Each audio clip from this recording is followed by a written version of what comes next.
I was doing some dynamating on my truck. You can see I kind of have it way torn apart right now, but I was trying to get everything that I could. I kind of got to the dash portion and said, screw it.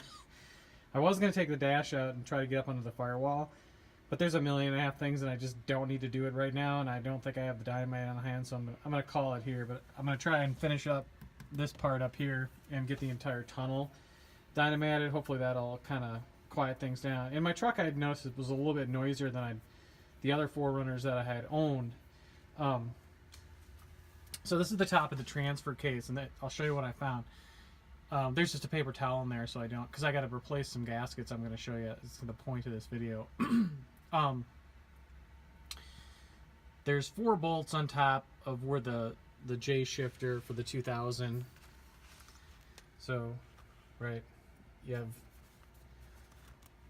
the shifter looks like this, and it goes in this orientation. And I was kind of confused at first because things weren't exactly like I thought they should be when I started taking it apart, which is usually the case with an 18-year-old truck because some jackwagon has done something. So there's 2 parts that you're gonna need if you're gonna pull this top off here. And mine was leaking a little bit, so I figured, what the hell, I'll get both the gaskets. And it took me a while digging through parts diagrams to, I think, figure out what's supposed to happen here.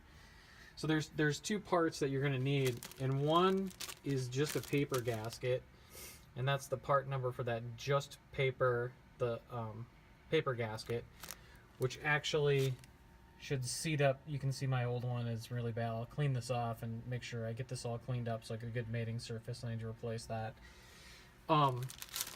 Then you also need this deflector subassembly, which also, if you get a new deflector subassembly, it comes with it's almost an exact duplicate to this gasket, but it's a different part number.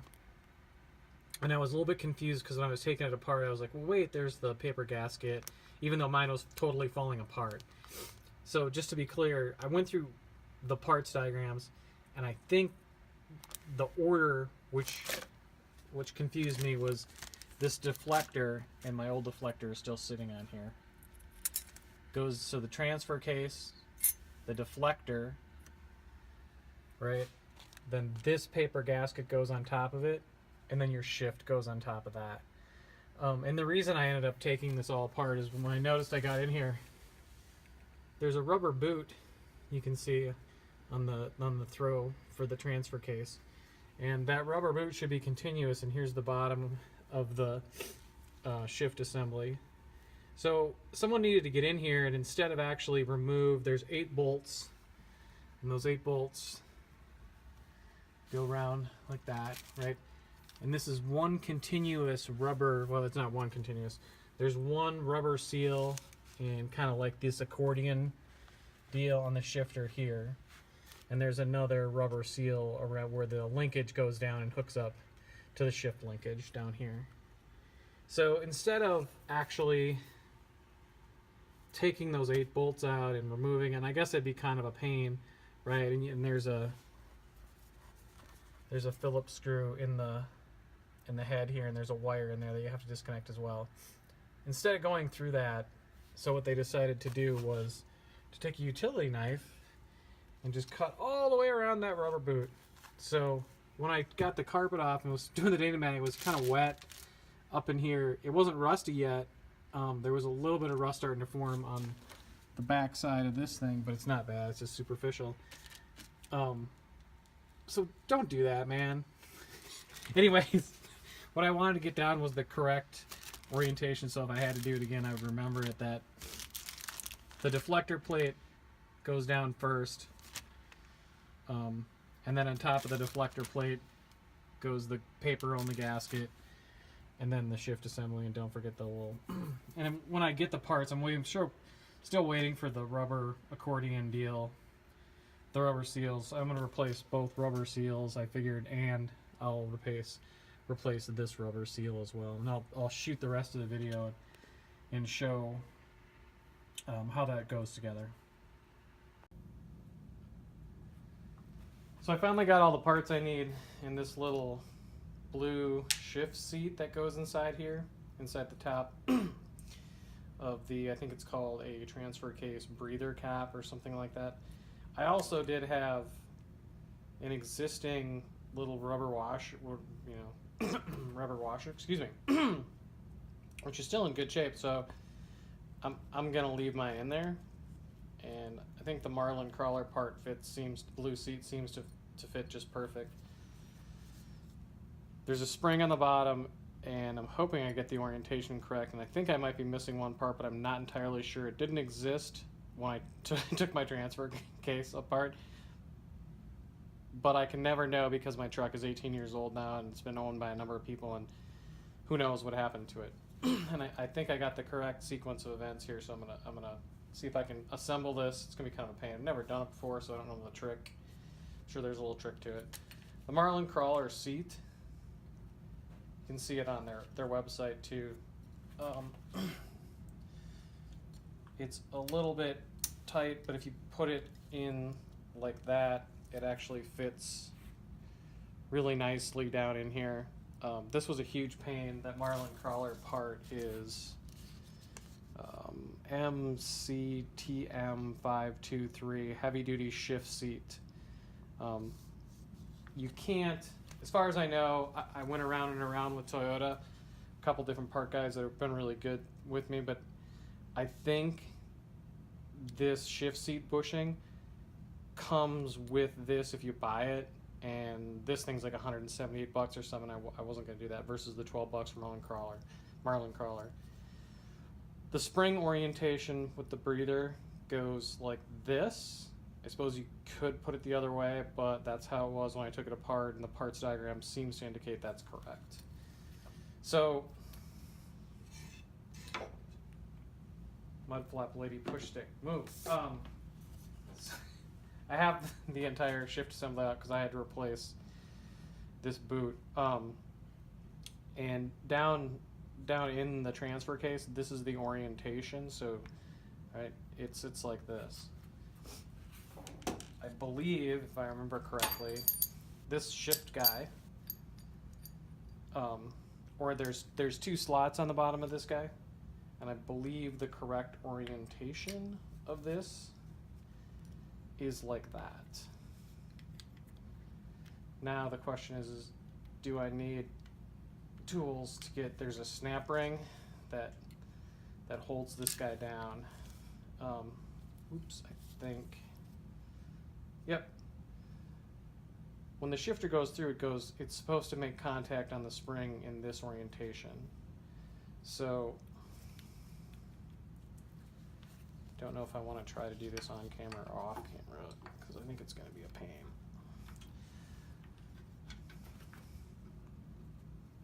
And I might need to actually use a clamp.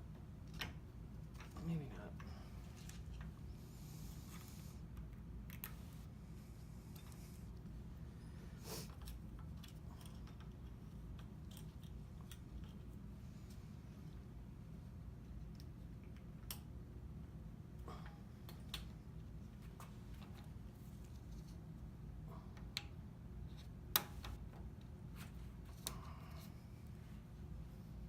Come on, Snapper, help me out, buddy. All right, I'm gonna have to mess with it.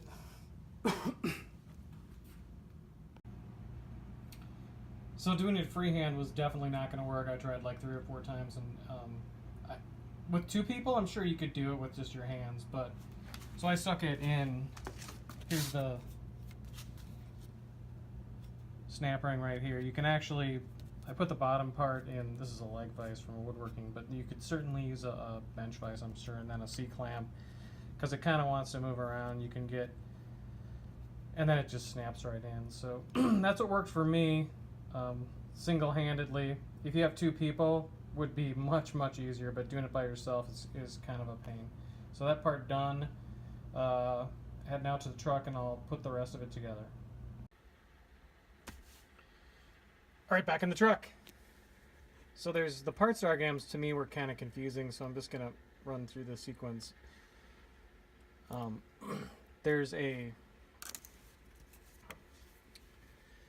part, it's like a deflector plate, I believe it's called, and it also has a paper filter on it, and that paper filter looks like it's supposed to go down based on the parts diagram to me.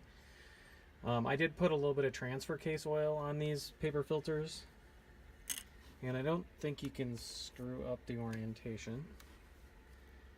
And then there's another paper filter that goes on top of that, and then your transfer case shift handle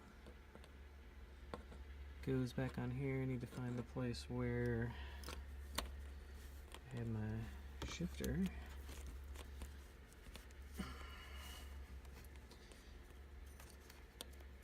Okay, that's not that easy with one hand. Alright, I'm gonna line those up off camera. I gotta use 2 hands. 2 high, 4 high, neutral, and 4 low. Much better. It actually shifts really nice and smooth now. There's just 4 bolts. I don't remember what the torque spec is. It's really light. I just kind of crisscross, went around, did the automotive shuffle torque thing. And I just went until they were nice and snug. It's given in inch pounds. One also note, I remember, so I tried to replace this because mine was it's a little bit brittle. So I'm guessing at some point it's going to fail, but this part is unavailable from Toyota, just so if you try to look for it and you can find it, leave me a comment or something. I'd love to go find one. Also, don't forget to rehook up the breather down in here. There's I think the entire purpose of this plate kind of is there's a little breather that you can't get your hand in there at all to get to because it sucks. There wasn't a clamp on mine. Maybe there was supposed to be. I don't know. I'm sure it's filthy dirty.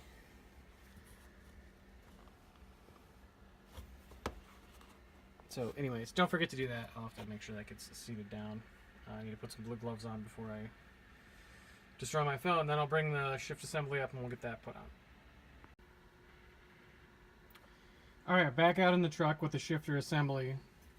It does help to put a little bit of oil or spit or whatever, something on here, because it's going to slip down on the on your handle. And it's pretty tight unless you do. It slips on real nice if you put a little lube in there.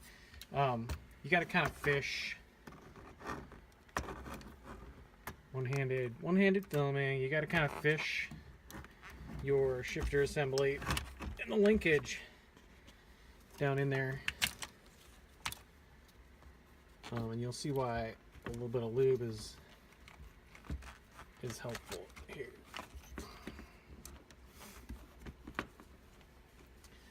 Otherwise, that operation that I just did there with slipping that down is really kind of a pain. Make sure you don't squish any wires.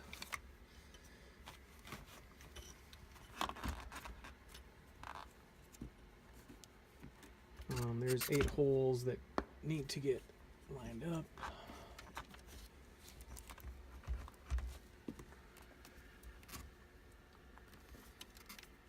Where are we at? Okay. All right. There we go. Sat down. So then there's just 8 bolts. And there it is, 10 millimeter. Torque spec's really light. I don't remember what it is. I'm just going to do the same thing, just kind of tighten them down. And then just connect back up your... there's a wire connection up here that you need to reconnect. I think that's the only one. And then there's some sound insulation that goes around here. And you're ready to put it back together. That's all you're good. Alright. I did miss one. There's one other wire connection. There's this one up here, that's the main one. And then there is one for the 4-wheel drive actuator button. And there's a little wire clip that looks like this. And hooks up to your 4-wheel drive actuator button. You can't do that one-handed. Can't do that one-handed. Maybe. Challenge. No, not gonna happen. Anyways, don't forget to do this one. And then I believe this one is the parking brake. The brake on one. Emergency brake. E-brake cable. So don't forget to run that one back here. or it's one of the rear heater controls. I don't remember. This one probably Z-brake. This one's probably one of the heater controls. Anyways, there is a couple extra electric connections. Don't forget those. And then once you're all done, right, I just torque these guys down just by hand with a small ratchet. They're just 10 millimeter. And congratulate yourself on your new boot.